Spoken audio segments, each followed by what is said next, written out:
তবলিগে গন্ডগোল ছিল না, মৌলানা ইউসুফের জমানাতে তবলিগে গন্ডগোল ছিল না, মৌলানা ইনামুল হাসানের জমানাতে তবলিগে গন্ডগোল ছিল না, মৌলানা ইনামুল হাসানের জমানাতে তবলিগে গন্ডগোল ছিল না, মৌলানা জুবাইরুল হাসানের জমানাতে তবলিগে গন্ডগোল ছিল না।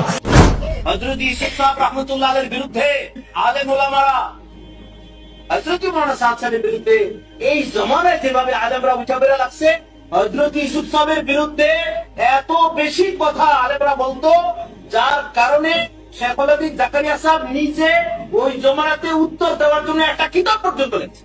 ওই কিতাবের সূচিপত্র বলি 18টা সূচির ভিতরে 18টা বিষয়, তার মধ্যে একটা বিষয় হলো তবলিগওয়ালারা ওলামা বিদ্বেষী।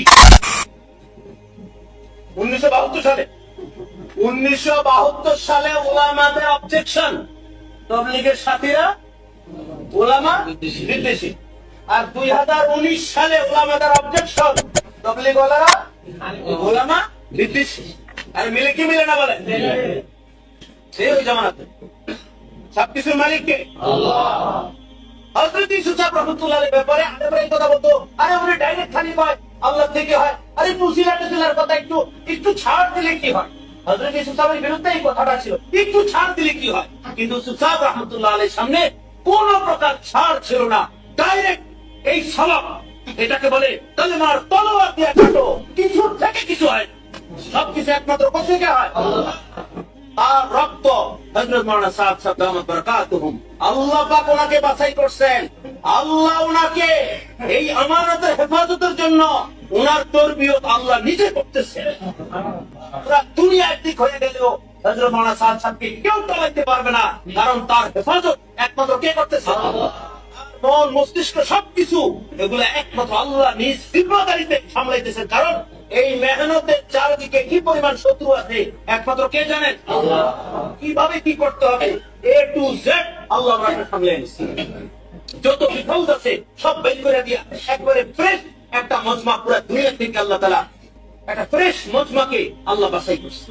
আর যত বিফল আছে সব বের করেছে, বেশি চালাক সব বের করেছে। আল্লাহ পাক ওনাকে বাছাই করছেন, আল্লাহ ওনাকে এই আমানতের হেফাজতের জন্য ওনার তরবিয়ত আল্লাহ নিজে করতেছেন। মাওলানা সাদ সাহেবকে আল্লাহ আমির বানিয়েছে। কিভাবে?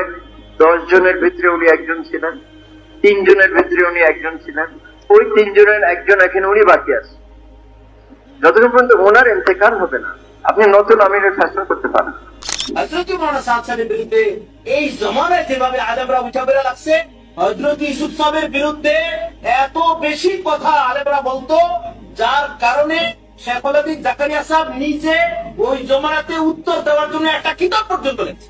1971 में रायमंड गया हूँ मैं, तो इख्तलाफ ही देखे, लेकिन उस वक्त तो मीडिया की न होने की वजह से वो उन पर पर्दा पड़ा रहता था।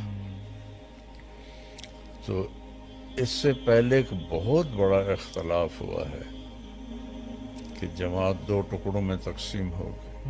मैं तो एक फर्द हूँ, मेरा तो कोई एक फर्द का वजूद है, मेरी तो उसके लिहाज से कोई हैसियत नहीं, लेकिन दोनों तरफ मुखलिसीन और 2 टुकड़ों में तकसीम हो गई। और वो इख्तलाफ अब बढ़ता ही जा रहा है, बढ़ता ही जा रहा है, एक दूसरे की काट में लगे हुए हैं।